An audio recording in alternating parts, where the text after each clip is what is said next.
새 표가 너는 복이 될지라입니다. 그런 이유에서 너는 복이 될지라, 이 약속을 받았던, 또 그 약속을 누렸던 아브라함의 인생을 지난 한 주간 신년 특세를 통해 나누며 달려왔습니다.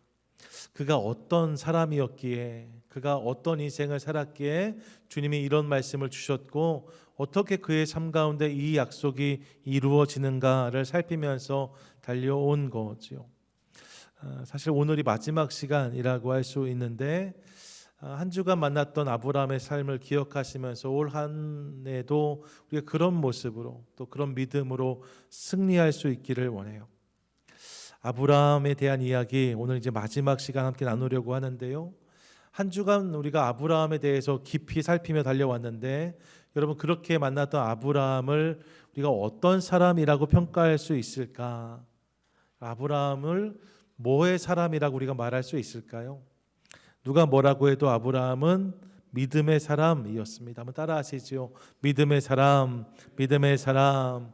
여러분, 아브라함의 삶은 믿음으로 시작해서 믿음으로 마무리된다라고 말씀드릴 수 있습니다. 오늘 말씀은 지난 한 주간의 말씀을 좀 총 정리하고 매듭하는 시간이 될 것 같은데, 올 한 해 동안 우리가 이 영성으로 함께 달려가기를 원하거든요. 그래서 한 주간 새벽기도 계속 나오신 분들은 겹치는 부분들이 분명히 많이 있으실 거고 그러실 테지만, 그래도 여러분 같은 영성을 품기 위해, 또 같은 기준과 목적을 세우기 위해 한번 정리하는 시간을 갖는 거니까요. 하나님, 그 음성, 그 말씀 나에게도 주십시오. 이 소망 가지고 함께 말씀으로 들어가려고 합니다. 아브라함의 삶은 믿음으로 시작해서 믿음으로 마무리된 삶이라고 말씀드릴 수 있어요. 우리가 지난 주일에 창세기 12장을 나누면서 이번 주가 시작되어졌는데요. 창세기 12장에서 하나님을 믿음으로 그의 약속을 붙잡고 고향 친척 아버지 집을 떠났던 아브라함을 우리가 나누었습니다. 아브라함이 그날 붙잡은 것은 땅이 아니라, 보여줄 땅이 아니라 뭐라고 말씀드렸어요? 그 땅을 보여줄 이를 붙잡은 거라고 말씀을 드렸습니다. 하나님을 붙잡은 거죠. 그 믿음으로 그의 인생의 새로운 이막이 시작되는 것을 지난 주일에 나눴어요. 그리고 어제, 그리고 오늘 나누는 창세기 22장에서는 이제 하나님의 은혜로 아들을 낳게 되어지고 100세 때 이삭이라는 아들을 낳고, 그 이삭을 바치라고 하는 하나님 음성 앞에 오롯이 순종하고 있는 아브라함의 모습을 우리가 봅니다.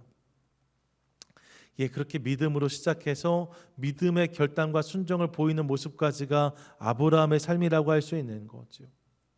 어제 새벽에 이 장면을 나누면서 아브라함에게 이삭을 바치라 하신 하나님 마음이 어땠을까 우리가 함께 살펴보았어요.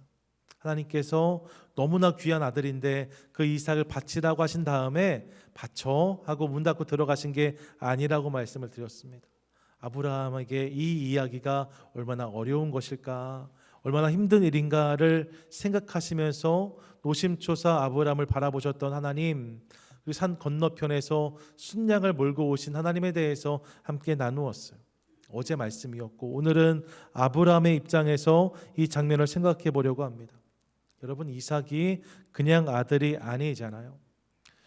아브라함 집 막내 아들이 아니고, 이삭은 아브라함에게 유일한 아들입니다. 백색에 대해서 얻은 너무나 귀한 아들, 그게 이삭이에요. 그 이삭을 하나님이 전제로 바치라, 잡아서 불로 태워 하나님께 드려라 말씀하시니까요. 아브라함에게 이 요구는 절대 쉬운 것이 아니었습니다. 아브라함이 아무 고민 없이 그냥 이삭을 데리고 그 말씀 받자마자 다음날 아침 일찍 일어나 출발하고 3일 동안 돌이키지 않으니까 아브라함이 그런 사람이었나 보다 생각할 수 있지만, 절대로 아브라함은 그렇지 않다는 거예요. 여러분, 아브라함이 매정한 아버지라서 이 명령에 순종한 것이 결코 아닙니다. 오히려 그는 정 많은, 사랑 많은 사람이었어요. 우리가 주중에 살폈는데, 고향에 출발할 때부터 아브라함과 함께 했던 조카가 있습니다. 롯이죠. 그 롯과 함께 이 땅에 달려왔는데, 그리고 나서 서로의 가세가 커져서 이제 지경을 나눠야 될 때 말입니다. 기억하실 거예요. 양쪽에 좋은 땅과 그렇지 못한 땅이 있었는데, 아브라함이 롯에게 결정권을 주잖아요. 네가 우하면 내가 좌, 네가 좌하면 내가 우하겠다 이야기하는데, 롯은 고민도 하지 않고 좋은 땅을 선택합니다. 그래도 삼촌이 뭐 이런 거 없습니다. 제가 더 좋은 땅 가겠습니다. 이렇게 했던 롯의 모습을 살폈어요. 얼마든지 아브라함 입장에서 괘씸할 수 있는 조카지요. 하지만 여러분, 그가 선택한 그 땅에 전쟁이 일어났을 때 말입니다, 아브라함은 자신의 삶이 완전하게 서지 못한 상황에서도 그 땅에 정착해서 큰 지경을 가진 것도 아님에도 불구하고 그 전장을 향해 달려갔던 모습을 우리가 기억합니다. 조카가 위험에 빠졌다니까 그를 위해서, 그 땅을 위해 달려갔던 아브라함이었던 거죠. 또 무더운 날씨에 지나가는 나그네들이 있을 때 그들을 초대하고 그들을 대접하는 일을 게을리하지 않았어요. 극진히 대접하고 있는 아브라함의 모습을 우리가 확인했습니다. 그만큼 정 많고 사랑 많고 잘 섬기는 사람이 아브라함이었다는 거예요. 매정해서 이삭을 드릴 수 있었던 게 아니에요. 그런가 하면 과거 소돔성의 심판 소식 앞에서 하나님을 막아섰던 아브라함도 우리가 기억합니다. 하나님께서 소돔성을, 고모라를 멸하시겠다 하실 때 말입니다, 아브라함이 하나님을 막아서잖아요. 하나님, 그 성에 의인들도 있을진데 그들과 악인들 함께 멸하시는 것은 옳지 않습니다. 하나님을 막아요. 그러면서 하나님, 50명의 의인이 있으면 어떻겠습니까? 45명은요, 40명은, 30명, 20명, 10명까지 계속해서 하나님과 흥정하면서 하나님 제발 그 뜻을 거두어 주십시오라고 요청하고 있는 아브라함을 우리가 함께 살폈습니다. 그런 아브라함을 기억한다면 그 하나님이 아브라함에게 아들을 내놓으라고 말씀하실 때 말입니다, 하나님, 이건 좀 아닌 것 같습니다. 어떻게 이런 말씀을 하십니까? 차라리 저를 데려가십시오, 이렇게도 충분히 말할 수 있지 않았을까, 그런 생각을 해봅니다. 그럴 수 있는 사람이 아브라함이었다는 거예요. 그런데 아브라함이 그렇게 하지 않고 그냥 기꺼이 이삭을 데리고 모리아 산을 향해서 출발하고 그 산에 올라 이삭을 눕혀놓습니다. 어떻게 이것이 가능했을까? 여러분, 성경에서 발견하는 이런 행동의 이유는 분명합니다. 그 안에 있었던 하나님을 향한 믿음, 그것이 이 행동의 이유가 되어져요. 그의 삶 가운데 있었던 믿음이 그의 삶 가운데 버거운 순종을 가능하게 하였다는 거죠. 구체적으로 어떤 믿음이 있었는가? 히브리서는 이렇게 고백하는데요. 히브리서 11장 17절부터 19절 보시면 이렇게 말씀해요. 같이 한번 읽겠습니다. 아브라함은 시험을 받을 때에 믿음으로 이삭을 드렸으니 그는 약속들을 받은 자로 돼 그 외아들을 드렸느니라. 그에게 이미 말씀하시기를 내 자손이라 칭할 자는 이삭으로 말미암으리라 하셨으니 그가 하나님이 능히 이삭을 죽은 자 가운데서 다시 살리실 줄로 생각한지라. 아멘. 여러분, 나눴던 말씀이죠. 무슨 말 하는 겁니까? 아브라함에게 계속해서 너에게 큰 자손을 줄 것인데 그것이 내 씨로 말미암을 것이다, 하나님 말씀해 주셨거든요. 그 하나님을 믿음으로 내가 만약 이삭을 잡으면 하나님이 이삭을 통해서 큰 자손을 주시겠다 말씀하셨으니 그 이삭을 다시 살려서라도 하나님께서 그 약속을 이루실 것이다라는 믿음이 아브라함에게 있었다는 거예요. 이런 부활을 알지 못할 때예요. 죽었다 살아난 사람이 한 명도 없을 때예요. 근데 아브라함에게 이런 믿음이 있었다라고 성경은 말씀하고 있습니다. 실로 대단한 믿음이죠. 하나님이 약속하시면 그 약속이 반드시 이루어진다는 믿음이 아브라함에게 있었대요. 그 믿음으로 이삭을 드릴 수 있었던 거죠. 그러니까 아브라함은 분명히 큰 믿음의 사람이었습니다. 그런데 여러분, 이 부분을 생각하면서 우리가 간과하지 말아야 할 것이 있습니다. 그것은 그가 처음부터 그런 큰 믿음의 사람은 아니었다는 거예요. 이 사실을 기억하고 싶습니다. 우리가 믿음의 조상 아브라함을 이야기하지만 그가 처음부터 그렇게 큰 믿음을 소유한 사람이었는가? 그렇지 않다는 거예요. 이번 주의 말씀을 살피면서 우리는 여러 번 아브라함의 흔들림을 목도하였습니다. 이미 살폈던 본문들이죠. 15장에서 하나님께서 아브라함의 큰 민족을 말씀하실 때 말입니다. 아브라함이 하나님께 이렇게 반응해요. 주님, 저에게 자식이 없는데요. 저에게 씨를 허락하지 않으셨는데요. 하나님, 자손이 아니라 저희 집에서 일하고 있는 종 엘리에셀, 그를 저의 상속자로 삼겠습니다. 그를 통해서 그 약속을 이루시면 됩니다라고 말하고 있는 아브라함을 봅니다. 뭐예요? 실망한 거예요. 하나님 저에게 자손이 없는데 무슨 말씀하시는 거예요? 말하고 있는 아브라함을 만나요. 15장에서 한 번만 그랬던 게 아닙니다. 이어서 16장으로 넘어오면 하나님의 뜻이 아님을 알면서도 사라가 권유할 때에 그의 여종 하갈을 취하여서 자신의 식과 방법으로 자손을 이어가려고 하고 있는 아브라함을 또한 만납니다. 하나님 방법이 아니었음에도 불구하고 그 방법을 선택하고 있는, 불순종하고 있는 아브라함을 만나는 거죠. 17장으로 넘어오면 다시 자식을 말씀하시던 하나님 앞에서 하나님 제가 100세이고 제 아내는 90세입니다 라고 말하면서 웃음을 터뜨리고 있는 아브라함의 모습을 우리가 볼 수 있습니다. 여러분, 기쁨과 환희의 웃음이 아니에요. 실소예요. 어이없는 웃음이에요. 하나님 말이 안 되잖아요. 그렇게 하고 있는 아브라함을 보는 거죠. 15장부터 17장까지 보여지는 아브라함의 모습은 그런 것이었습니다. 예, 여러분, 그의 삶 가운데 이런 모습이 있음을 확인해요.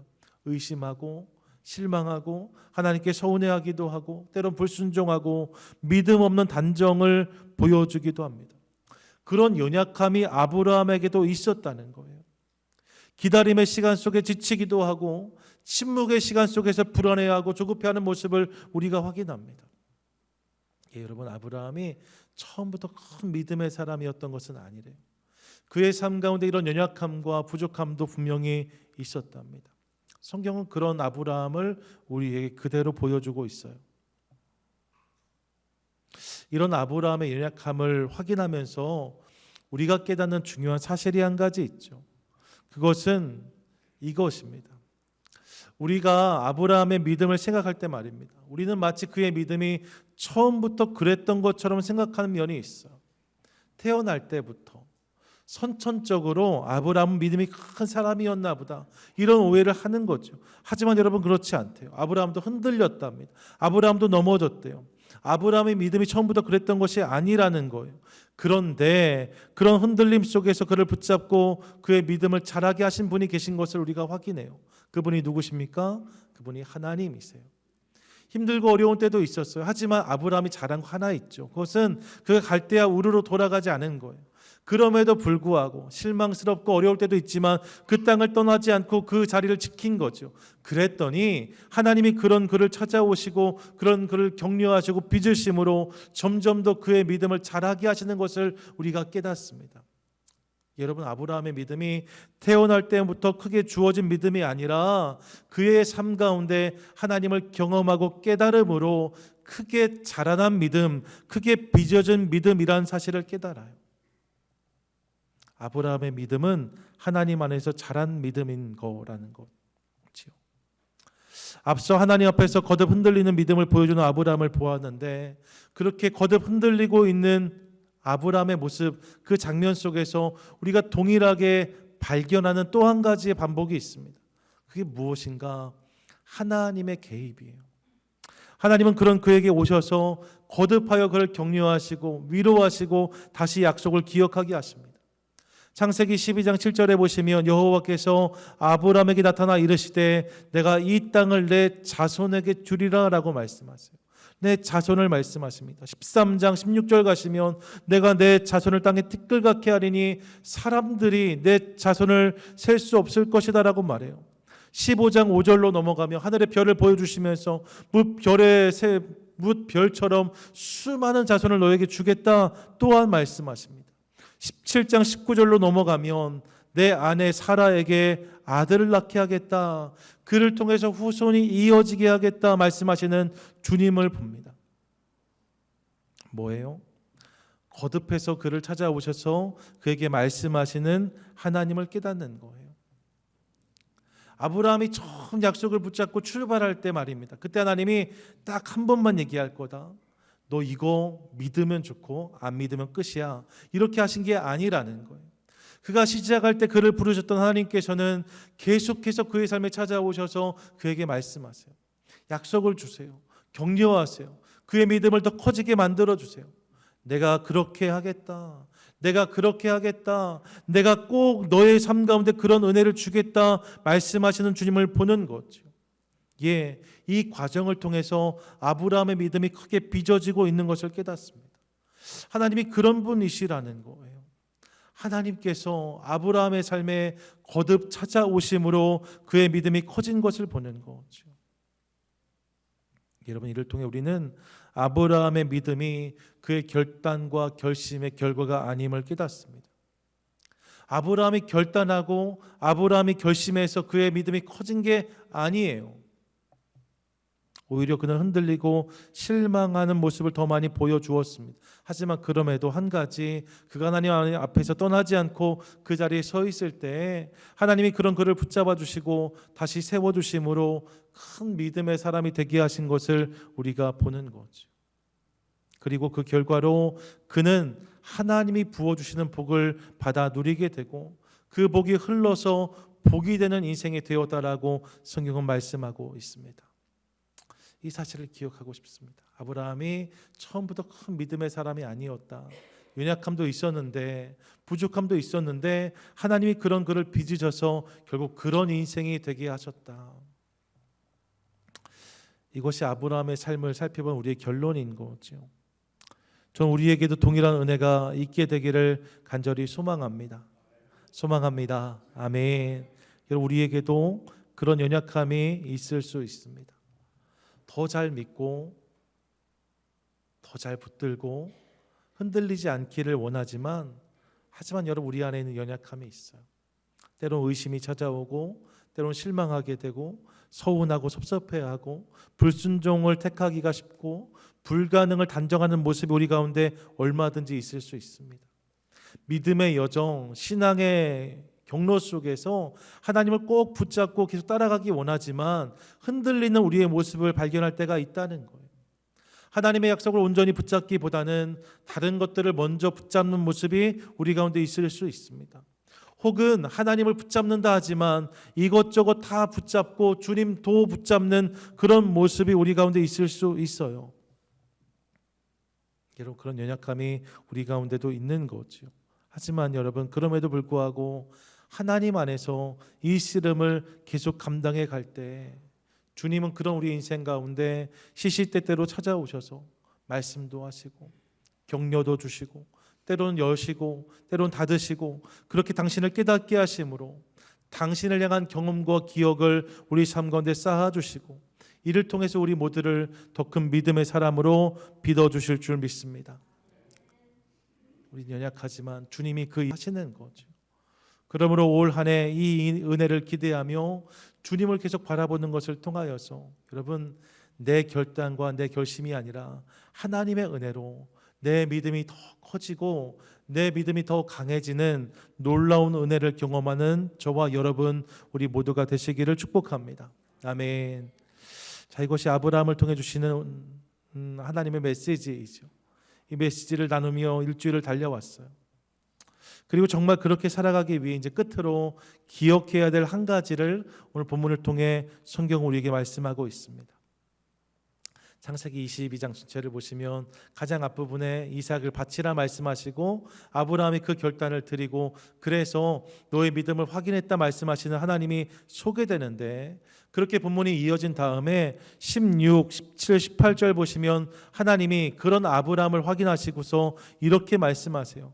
16절 보니까 내가 이같이 내 아들 내 독자도 아끼지 아니하였은즉 이삭을 기꺼이 바치려는 너의 모습을 내가 확인했다라고 말씀하시면서 17절에 가니까 내가 내게 큰 복을 주고 내 씨가 크게 번성하여 하늘의 별과 같고 바닷가의 모래와 같게 하리니 내 씨가 이 대적의 성문을 차지하리라 라고 말씀하십니다.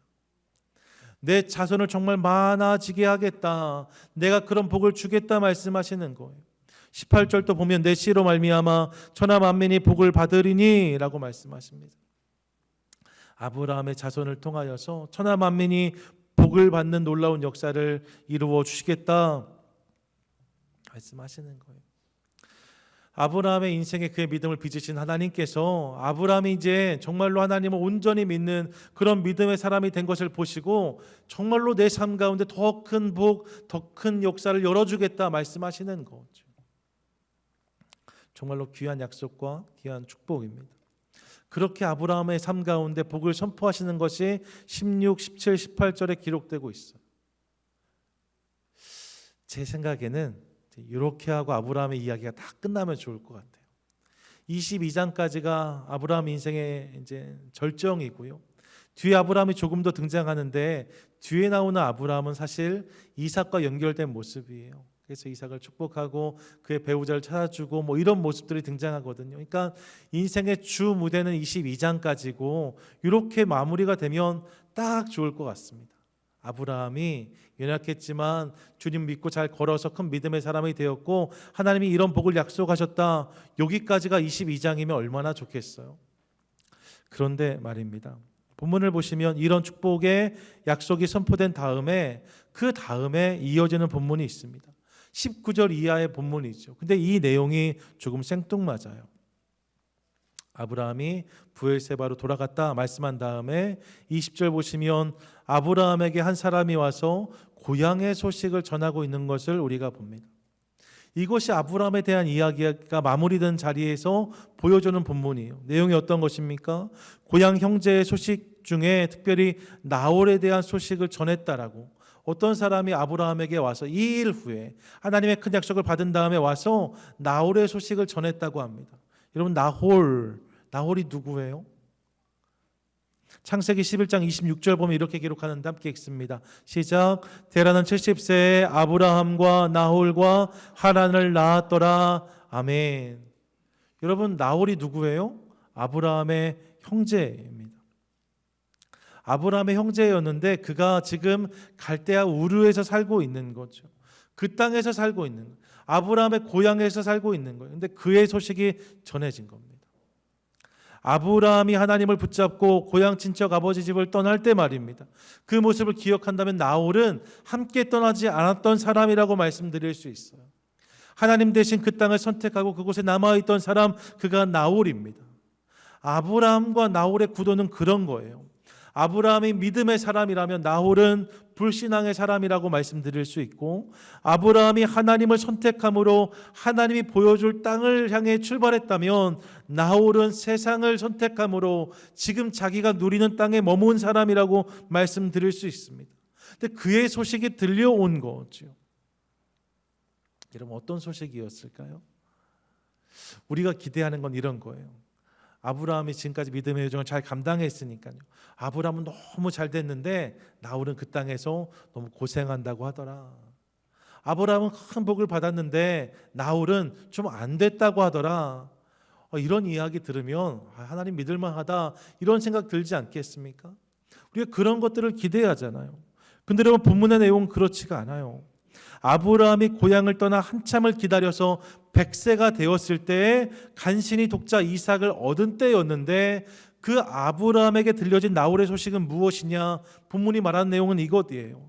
나홀이 밀가를 통해서 8명의 아들을 낳았다. 그 8명의 아들의 이름이 쭉 열거됩니다.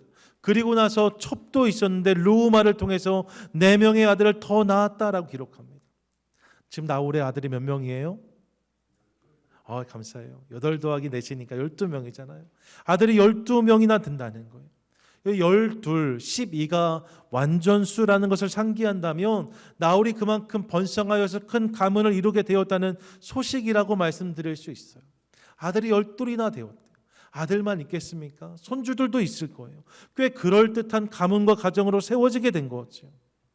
아브라함은 지금 간신히 아들 하나를 낳고 그 아들이 지금 기저귀 뗀 지도 얼마 안 됐어요. 그렇게 아이를 키우고 있는 상황인데 그 땅에 머물렀던 나홀의 가정에는 12명의 자녀가 주어지고 놀랍고 풍성한 은혜를 누리고 있다. 이 이야기가 들려온 거죠. 이렇게 생각하면 아브라함의 모습은 갑자기 초라해지는 것처럼 느껴집니다. 22장의 중반까지만 해도 아브라함 대단하다. 참 감사하다. 하나님이 저의 삶 가운데 그런 은혜를 이런 감동을 가지고 달려왔는데 갑자기 초를 치는 거예요. 22장 마지막 부분에 말입니다. 그 땅에 있던 사람, 하나님을 붙잡지 않고 그 땅에 머물렀던 사람, 하나님이 보여줄 땅이 아니라 세상이 보여주는 땅에 머물렀던 사람, 그의 삶에는 더 많은 자녀와 더 많은 은혜가 있더라. 이 소식이 들려진 거죠. 현재라는 관점에서 보면 아브라함의 현실은 나홀에 비해 분명히 초라해 보입니다. 본문이 아브라함에게 나홀의 이야기가 들려졌다 이렇게 말씀하는 거잖아요. 반대로 생각해 보세요. 나홀에게 아브라함의 소식이 전해졌다면 나홀의 반응이 어땠을까요? 혀를 찼을 거예요. 그러게 그냥 고향 친척 아버지 집에 머물면 될 것을 왜 굳이 떠나서, 왜 굳이 알지도 못하는 땅에 가서, 왜 보이지도 않는 하나님을 붙잡아서 그런 고생을 하고 앉았냐, 이렇게 할 수 있는 거죠. 최근에 아이를 낳았다고? 그 아이가 첫 번째 아이라고? 얼마든지 그렇게 말할 수 있는 거예요. 나홀의 반응은 그랬을 거예요. 아브라함에 대한 이야기를 들으면 혀를 찼을지 몰라요. 여러분, 눈에 보여지는 모습은 그럴 수 있는 거죠. 하지만 우리는 압니다. 결국 진정 옳은 선택은 누구의 선택이었어요? 아브라함의 선택이었습니다. 성경은 나홀에게서 큰 민족이 나거나 나라가 세워졌다라고 말씀하지 않아요. 나홀은 그렇게 사라집니다. 오늘 본문에서 잠깐 반짝한 것처럼 보여지지만 그는 사라지는 인생이 되고 말았어요. 하지만 여러분, 아브라함은 그렇지 않지요. 우리가 아는 것처럼 그의 자손은 큰 민족으로 세워지게 됩니다. 육신의 자손 외에도 그는 모든 믿는 자의 조상이라 불리는 은혜를 받게 되어져요. 그의 이름은 이후에도 수많은 믿음의 사람들의 입술을 통하여서 고백되어집니다. 구약을 넘어 신약에 이르기까지 믿음을 이야기할 때마다, 믿음의 본을 이야기할 때마다 아브라함의 이름은 빠지지 않고 등장하는 것을 깨닫습니다. 심지어 누가복음에 가면 예수님께서 비유로 말씀하실 때 말입니다. 거지 나사로가 죽어서 하늘에 올라갔는데 그때 그가 안긴 품이 누구의 품이었는가? 아브라함의 품이었다라고 예수님 말씀하세요. 하나님 곁에 지금 아브라함이 서 있는 거죠. 그 아브라함이 지금 그렇게 그곳에 있다라고 말하고 계신 예수님의 이야기를 듣습니다. 무엇이에요? 그가 사라지지 않고 영혼에 담기는 존재가 되었다 말씀하는 거예요. 이것이 아브라함의 결론인 거죠. 오늘을 기준하면 나홀이 나아 보일 수 있습니다. 하지만 영혼을 바라보면 그렇지 않다는 거예요. 아브라함의 선택이 옳았다는 것을 우리로 성경은 말씀하고 있는 거죠. 땅만을 바라보면 나홀이 좋아 보일 수 있습니다. 하지만 영원한 나라를 생각하면 아브라함은 나홀과 비교할 수가 없어요. 이 사실을 기억하고 싶습니다.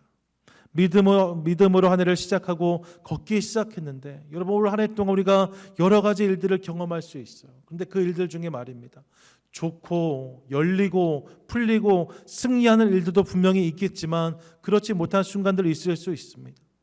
하나님을 붙잡고 달리기 시작했는데 내 선택이 다른 자들의 선택보다 작게 느껴질 수 있어요. 하나님 말씀을 쫓는 여정이 지름길이 아니라 돌아가는 길인 것처럼 느껴질 수 있어요.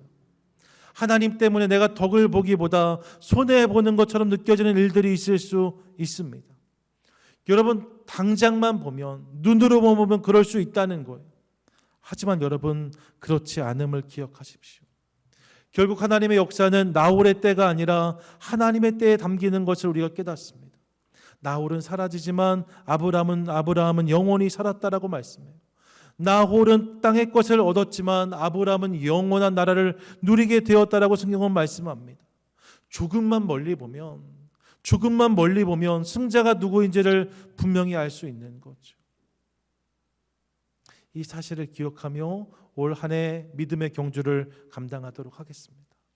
당장 눈앞의 것만 보면 여러분, 영혼에 담긴 결정을 하기 어려워요. 당장 눈앞의 것만 보면 실망하고 실족하기 쉬워요. 하지만 영혼의 눈으로 바라보면 우린 다른 감정을 가질 수 있습니다. 그 선택을 해가자는 거예요. 그 결정을 해가자는 거예요. 그 경주를 감당하자는 거죠. 음식이 그래요. 철이 안 든 아이들 말입니다. 아이들은 어떤 음식을 찾냐면 입에 맞는 음식을 찾습니다. 입을 즐겁게 하면 그 음식을 쫓아가요. 단 거, 자극적인 거, 이런 거 좋아하는 거죠. 여러분, 조금만 철이 들어서 인생을 볼 수 있으면, 살아온 날과 살아갈 날을 생각할 수 있으면, 나에게 오늘만 있는 것이 아니라 더 많은 시간이 있다는 것을 알게 되어지면 그때부터 무엇을 통해서 음식을 결정해요? 몸을 생각해요. 입을 기쁘게 하는 게 아니라 몸에 좋은 것을 선택하려고 해요. 아무리 입에 맞아도 몸에 좋지 않으면 그거 잘 먹지 않습니다. 혹시 우리 중에 연세가 있으신데도 불구하고 불량식품 드시는 분들 계시면 올해 회개하시기 바라요. 그렇지 않잖아요. 여러분 건강하게 하는 거, 몸 좋게 하는 거 그거 선택하시잖아요. 어르신들 토요일 날 새벽에 같이 앉으면 늘 빠지지 않는 이야기 중에 하나 그거거든요. 어떤 게 더 몸에 좋은가, 어디가 더 맛있나 이런 이야기 잘 하지 않습니다. 뭐가 더 몸에 좋은가를 이야기합니다. 이게 조금만 멀리 보면 기준이 바뀌는 거예요. 여러분 인생을 생각하면 몸에 좋은 것을 선택하잖아요.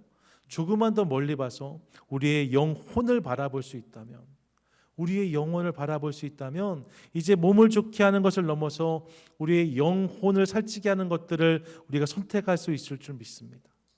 우리의 영혼을 살찌게 하는 것, 우리의 영혼을 참으로 기쁘게 하는 것, 우리의 영혼을 정말로 아름답게 하는 것, 그것을 선택할 수 있는 거죠. 언제요? 영혼을 바라보고 영혼을 생각할 때 말입니다. 그때 우리는 순간을 넘어 영혼을 바라볼 수 있어요. 흔들리지 않는 믿음으로 이 여정을 걸어갈 수 있는 거죠. 잠깐 힘들다고, 잠깐 어렵다고 포기하지 않을 수 있습니다. 왜요? 주님이 모든 것을 보시거든요. 그분 안에서 우리의 하루하루를 쌓아가는 거예요. 2023년 우리의 날들이 그런 날들이 될 수 있기를 간절히 소망합니다. 사랑하는 여러분, 오늘 말씀을 기억하며 우리의 믿음을 다잡도록 하겠습니다. 오늘만 생각하면 사실 여러분 믿음의 선택은 늘 어려운 거예요. 늘 어려운 거예요. 한 주간 말씀을 듣고 그래 믿음으로 잘 살아봐야지 시작했다가 그럼 좋은 일이 생길 거야, 복이 올 거야, 그렇게 시작했는데 몇 가지 어려움이 만나면 넘어지고 실족할 수 있어요. 여러분 근데 실제로 그래요. 믿음의 선택은 쉬운 일이 아니에요. 어려운 거예요. 하지만 여러분 내일을 바라보면서 그 믿음의 선택을 계속 지켜갈 때, 그 믿음으로 뚜벅뚜벅 걸어갈 때 결국 주님은 우리의 삶 가운데 세상에서 맛볼 수 없는 놀라운 역사와 은혜의 기쁨을 부어주실 줄 믿습니다. 이 사실을 기대하며 그 믿음의 선택으로 살아가는 것을 통하여서 결국 우리 삶 가운데 주님께서 이루시고 부으시는 놀라운 일들을 경험하는 복된 한 해, 우리의 2023년 한 해 또 우리 인생이 되시기를 주님의 이름으로 간절히 축원드립니다. 아멘. 아멘.